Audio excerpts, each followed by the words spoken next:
मासाहेबांनी जहागीरचा कारभार बघण्यास सुरू केला. आणि त्यावेळेस एक दिवस मासाहेबांच्या कानावरती बातमी पडली, शिवाजी राजांच्या कानावरती बातमी पडली, रांझा गावच्या एका वतनदार हरामखोर पाटलाने एका गरीब घरच्या मुलीवरती अत्याचार केलेला आहे. आणि त्या मुलीने अत्याचाराला कंटाळून ती मुलगी एका विहिरीमध्ये उडी घेऊन तिने आपलं जीवन संपवलेलं आहे. आणि 15 वर्षाच्या शिवाजी राजांना ही बातमी कळताच धाडकन शिवाजी राजे आसनावरून उठतात, बाजी पासलकरांना आज्ञा करतात, बाजी काका जा त्या रांझा गावला जा आणि त्या हरामखोर बाबाजी पाटलाला आमच्या समोर हजर करा. मासाहेब शिवाजी राजांच्या आज्ञेनुसार बाजी पासलकर थोडीसं सैन्य घेऊन रांझे गावला जातात. पाटलाच्या वाड्यामध्ये शिरतात, कानाला चुना लावून मिशीवरती ताव देत पाटील खाटावरती पडलेला होता. आणि त्यावेळेस बाजी पासलकर पाटलाला आज्ञा करतात, हो पाटील चला, पुण्याला शिवाजी राजांनी बोलवलं आहे तुम्हाला. पाटील मिशीवरती ताव देत म्हणतो, अरे कोण शिवाजी राजा, कुठलं शिवाजी राजा, आम्ही कुठल्या शिवाजी बिवाजीला जाणार नाही. अरे आम्ही रांझे गावचे पाटील, इथं फक्त आमचा हुकूम चालतो. आणि त्यावेळेस बाजी पासलकरांच्या तळपायाची आग झर झर झर झर मस्तकाला चढते. बाजी पासलकरांच्या माणसामध्ये आणि त्या पाटलाच्या कोतवालांमध्ये थोडीशी चकमक होते. शेवटी बाजी पासलकरांनी पाटलाला बेड्या ठोकल्या. थेट पुण्यातील लाल महालामध्ये महाराजांच्या दरबारामध्ये महाराजांच्या समोर त्या पाटलाला आणून उभं करण्यात आलं. पाटलाच्या विरोधामध्ये सर्व साक्षी पुरावे दाखल होते. 15 वर्षाच्या शिवाजी राजांनी न्याय निवडायला सुरुवात केली.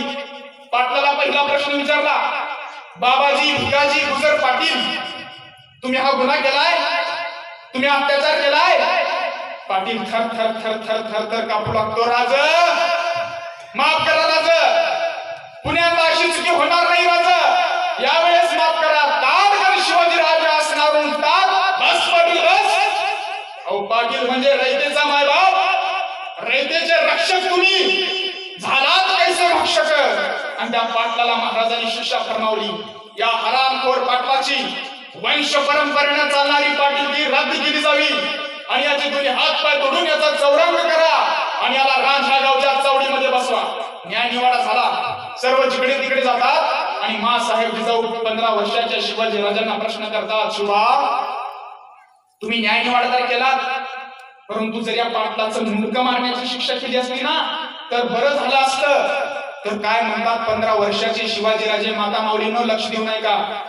महासाहेब बरोबर आहे तुमचं, परंतु जर या पाटलाचा मी मुंडकं मारला असता ना तर पाटील इथंच मेला असता, खलास झाला असता, विषय इथंच संपला असता. आम्ही याचे दोन्ही हात पाय तोडून याचा चौरंग केला, कारण येणारे जाणारे लोक याच्याकडे पाहतील आणि म्हणतील की स्वराज्यात स्त्रीच्या पदराला हात लावणाऱ्याचा रांझाचा पाटील होतो. अशी माझ्या छत्रपती शिवाजी महाराजांची न्याय व्यवस्था.